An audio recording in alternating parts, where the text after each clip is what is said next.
In this video, we're going to go over my formula for X spaces and how you can use them for B2B growth and B2B lead gen.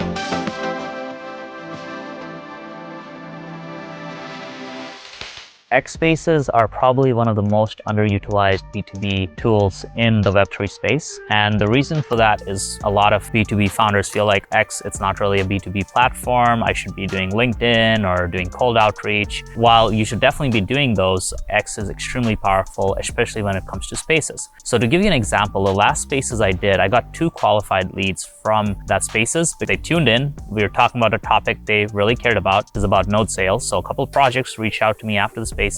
They DM me on Twitter. So they can be extremely good for B2B growth. And the reason for that is you're essentially having a panel, right? Like you're bringing on co-hosts / co-speakers, and you can choose who these people are. So these people could be your prospects. They could be past customers. It's something that allows you to have a conversation with them while also being in front of other audience members that might be interested in this as well. The reason that I find X Spaces work so well is because number one, you're doing free marketing for people. People always say yes to doing them because you're essentially putting together something that takes a lot of work to do, like coordinating time zones, etc. It's hard. And then because you're organizing it, people just say yes. You can usually get pretty large projects to say yes and to come on. And it's also a way of providing value where you're not really asking them for too much. Now, how do you make X Spaces work? The first thing is to really figure out what topic. The topic has to be something that's both relevant and interesting to your B2B prospects. You want to make sure it's something that they are interested in or something that's going to,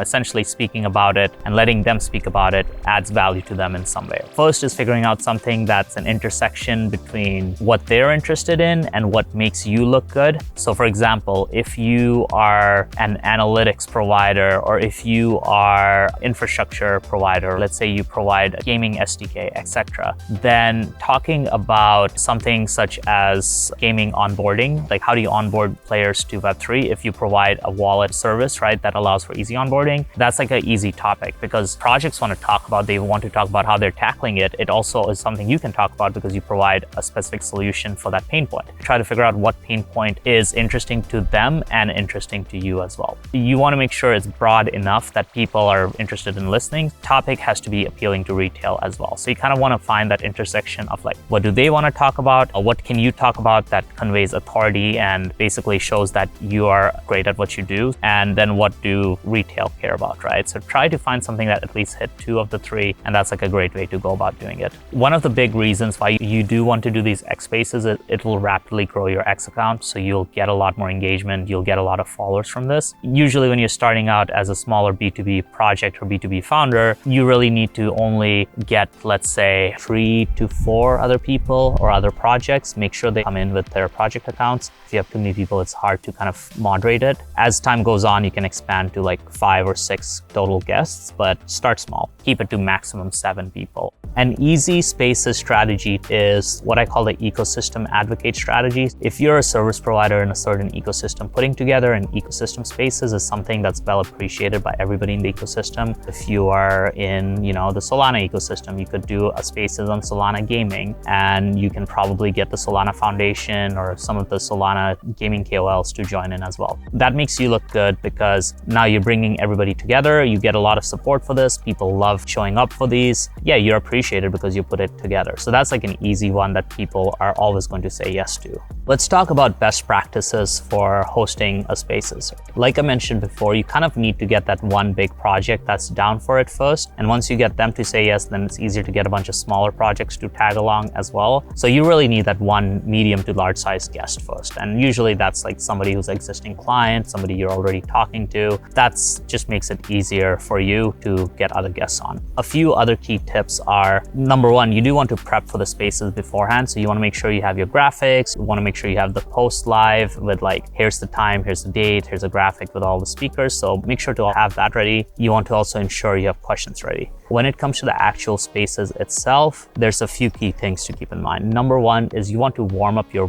verbals before the spaces. So make sure to to really get excited, drink a coffee, whatever you need to do just to get a little bit warmed up. And the reason it's so important is that your voice is the only thing they can hear. So especially if you're the co-host, you want to be high energy and you want to be excited about this. And you want to make sure that you bring on guests who are good at speaking as well. If somebody is a really slow speaker, or if they, are hard to understand, they're probably not the best X Spaces guest. So just probably not have them on, or have somebody else from their team on. Second key tip is, as a host, it's your job to mediate the conversation. If somebody's going on for a bit too long, you might want to step in and be like, hey, we'll give over the mic over to X person. So you want to make sure you're leading the conversation, you're asking the right questions, you want to have your questions prepared beforehand and thought out, and you want to even give those questions to your fellow participants so they can prepare their answers. An example of a great Spaces host is Sam Stefanina, who does gamified, simplified. He does an amazing job with these, and really look at how he directs the flow of conversation and how he kind of encourages people to get hyped up. So he does a great job by doing these long intros where he gets people super excited, because that sets the tone for the rest of the Spaces. As the host, your job is to mediate and entertain, make sure that the flow of conversation is happening and the audience is having a good time.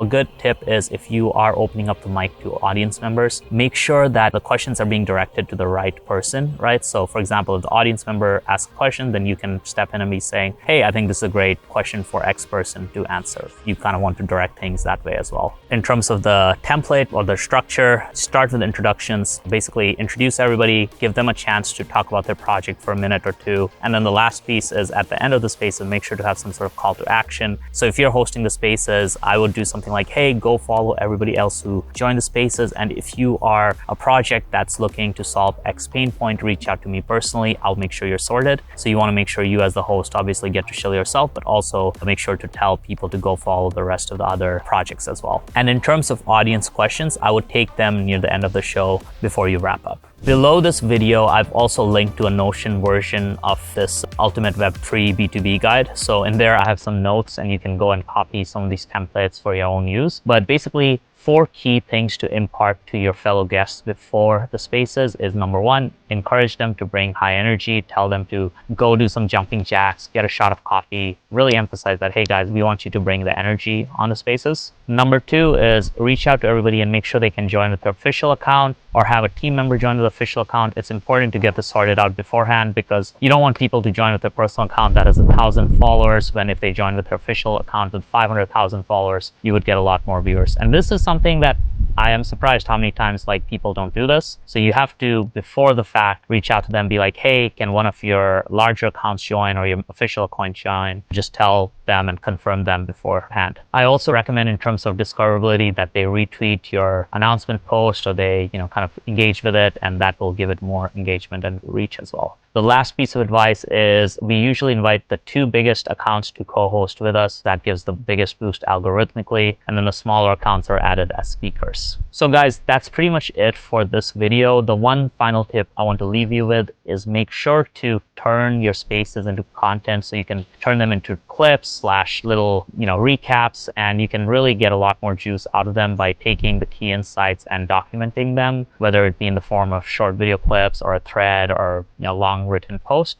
We will have more videos in this B2B series coming out. So this is the Ultimate Guide to Web3 B2B. Please subscribe and comment below. And if you're looking for help with your B2B growth, feel free to reach out to me on Twitter, on X, on whatever platform you see this on, or if it's on YouTube, through the link below. And I'm happy to chat to you about your B2B growth.